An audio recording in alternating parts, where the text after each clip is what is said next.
Olha só, dados da Secretaria Estadual da Saúde revelam que na Bahia, desde o início da pandemia, 36 crianças de até 9 anos de idade morreram por causa da Covid-19, uma média de 4 mortes por mês. Foram 22 meninos e 14 meninas.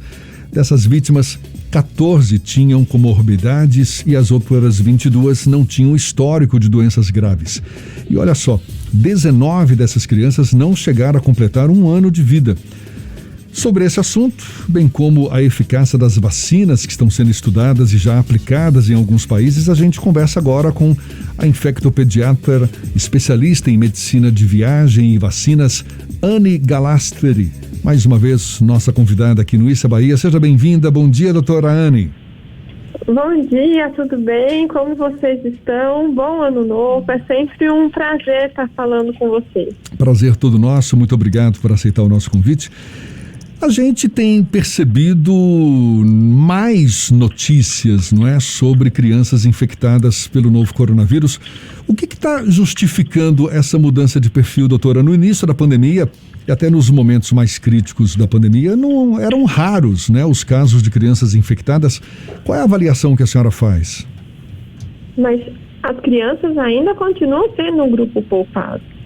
A diferença é que as crianças estavam trancadas em casa, então elas não estavam ficando doentes. No momento em que existe uma flexibilização do distanciamento social, do isolamento social, é comum que aconteça um aumento de casos, que as crianças voltem a ficar doentes. E como o vírus mais circulante no momento é o SARS-CoV-2, elas vão ficar doentes. No entanto, é extremamente importante ressaltar que, apesar de termos tido 36 óbitos, o que é uma tristeza, esse número de óbitos ele é ínfimo perto do global que aconteceu de óbitos pela Covid-19. Ou seja, quantos adultos, quantos idosos faleceram pela Covid-19. Isso não é para a gente ignorar esses 36 óbitos. No entanto, é para nós sabermos e reforçarmos que a faixa etária pediátrica continua uma faixa etária poupada pela gravidade da Covid-19. Quantas crianças morrem todo ano no Brasil por sífilis congênita? Mais de 1.000, e ninguém conversa sobre isso. E é uma doença que tem cura. Então, nós precisamos de atenção, de cuidado, de manter os cuidados. Quantas vezes nós não vimos nesses últimos dias todos, e não só as crianças, sem higiene das mãos adequada, sem respeitar distanciamento social. Então, isso só reflete o que acontece nas outras faixas etárias também, que há sim uma infecção ocorrendo, que há uma pandemia, e que a pandemia não acabou, e que as pessoas, infelizmente, a maioria delas acha que acabou. Inclusive, relatos de que a pessoa estava com sintomas respiratórios e foi para a festa de final de ano e foi visitar familiar no Natal. Ou seja, é uma falta de altruísmo imensa da população. Só isso que reflete. Ou seja, tudo ainda por conta dessa falta de conscientização das pessoas, não é? Não é falta de conscientização, não, me desculpe. É simplesmente que as pessoas não estão mais sabendo lidar com isso. E acham que tudo bem se elas se infectarem. Tudo bem se elas infectarem, mas quando elas infectam, eu posso ser infectada, você pode ser infectado, a minha avó pode ser infectada. Esse que é o problema, as pessoas estão esquecendo como é viver em sociedade. Assim como não vacinam as crianças, é a mesma coisa, é esquecer de viver em sociedade. É só isso que está refletindo. Não, conscientização existe sim, mas existe uma falta de viver em sociedade cada vez maior. Por mais que a gente já tenha batido nessa tecla, o que justifica o fato de as crianças, mesmo com esses casos agora de aumento, não é, de infecção, mas o que justifica as crianças não serem tão suscetíveis aos efeitos desse vírus? Porque a gente até imagina, poxa, uma criança que tenha o seu sistema imunológico ainda em desenvolvimento e, em tese, de fato não está, não é, entre os grupos de risco. É porque o que tudo indica é que as crianças têm menos receptor de uma enzima, a enzima angiotensina-aldosterona da ECA. Se elas têm menos esse receptor, o vírus se liga menos. Ou seja, Nós, adultos e idosos, né, acabam que nós temos mais esse receptor e para o vírus entrar é muito maior. Além disso, existe uma outra teoria de desbalanço existem 2 ramos principais de sistema imune, o 1 e o 2. E essa diferença que existe na criança também favorece uma doença mais leve. Além disso, as crianças tendem a ter uma viremia menor, ou seja, se as crianças têm menos vírus no corpo, elas acabam que elas têm menores complicações pela própria atividade viral. Doutora Anne... No entanto, crianças, adultos e idosos, todos transmitem do mesmo jeito. Não é uma faixa etária transmite mais que a outra, todos transmitem do mesmo jeito. Doutora Anne, além das possíveis complicações, apesar de menos do que em adultos, algumas crianças acabam tendo uma síndrome de longo prazo que após a contaminação positiva para a Covid-19. Existe alguma forma de prevenir que essa síndrome ataque crianças ou, infelizmente, Não. é uma consequência e elas precisam ser tratadas após o episódio? Não. Essa síndrome inflamatória multissistêmica relacionada temporalmente à Covid-19 é uma síndrome raríssima, muito rara, perante a todas as pessoas a todas as crianças que se infectaram, menos de 10% que vão evoluir com essa patologia. Acredita-se, né? Ainda não existem dados confirmatórios, mas que entre 1 a 3% de todas as crianças infectadas. E que a prevenção é não se infectar pela Covid-19. E não existe nenhum medicamento, nenhum tratamento contra a infecção pelo SARS-CoV-2 em nenhuma faixa etária. Ivermectina, nitazoxanida,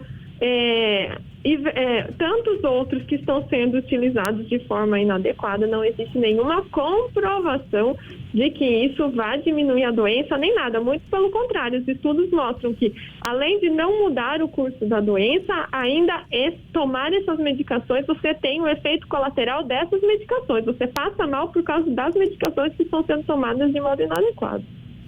Uma outra questão é as vacinas que estão em desenvolvimento. As crianças não têm entrado como um grupo prioritário para a vacinação da Covid-19, pelo menos num primeiro momento.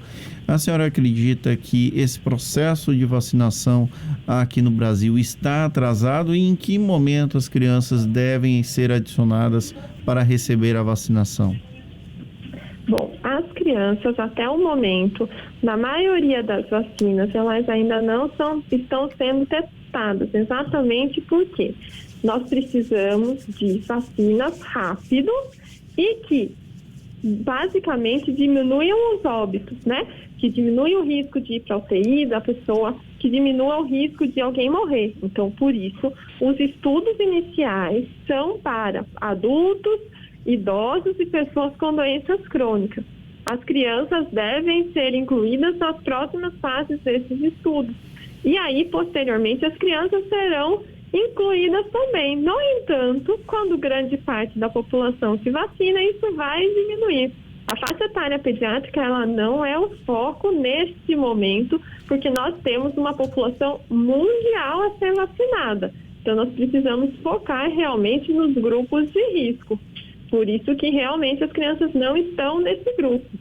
Alguns outros países, 40 países já começaram a vacinar, se eu não me engano. O Brasil deu um passo importante, com a autorização de compra de 2 milhões de doses da vacina de Oxford. No entanto, ainda é necessário o cadastro, ou seja, eu inventei um produto novo, sensacional.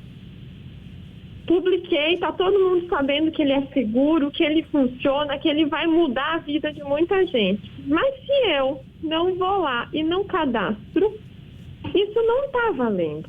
E é isso que nós estamos precisando, que as indústrias farmacêuticas façam a solicitação de cadastro na Anvisa. É nessa fase que nós estamos empacados. Doutora Anne, a gente está conversando aqui com a infectopediatra, especialista em medicina de viagem e vacinas, doutora Anne Galastri. Entre as questões ainda, digamos, sem respostas definitivas, não é, que pairam sobre esse novo coronavírus, acho que uma delas que tem grande importância é para o retorno seguro das aulas, não é? O papel das crianças e adolescentes nessa cadeia de infecção, de transmissão do novo coronavírus.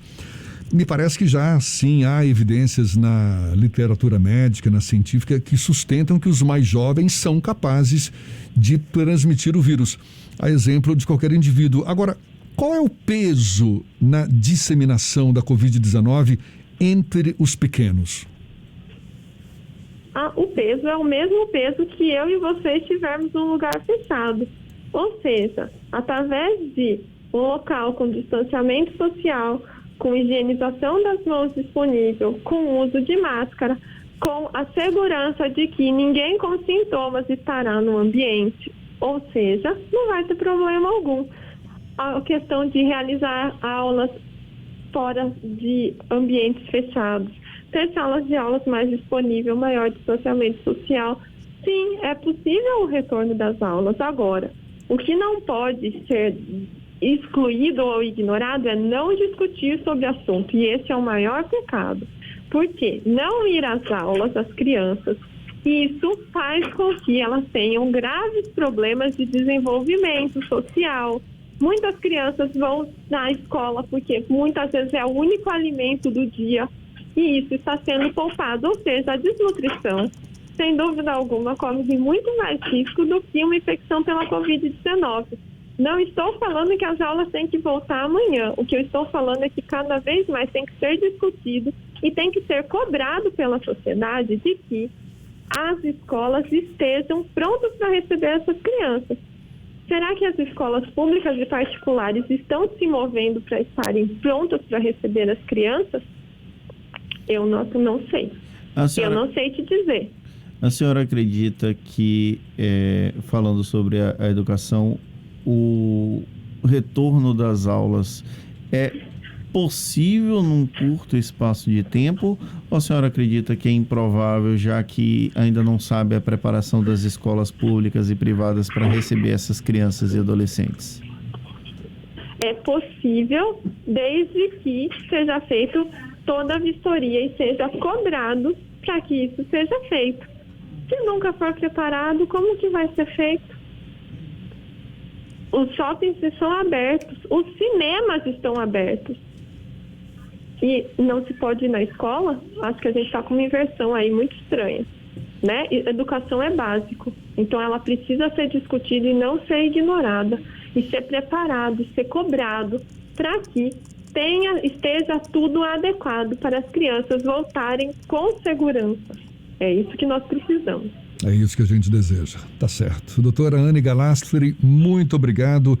Infectopediatra, especialista em medicina de viagem e vacinas, mais uma vez conversando conosco. Seja sempre bem-vinda. Muito obrigado pela atenção dada aos nossos ouvintes. Até uma próxima, então. Até mais, fiquem com Deus, um bom dia. Tchau. Muito obrigado. 17 minutos para as 9. A gente lembra mais um bate-papo que vai estar disponível logo mais na íntegra nos nossos canais no YouTube, Spotify, iTunes, Deezer e Instagram. Confirmando a hora certa, 17 para as 9 na tarde FM.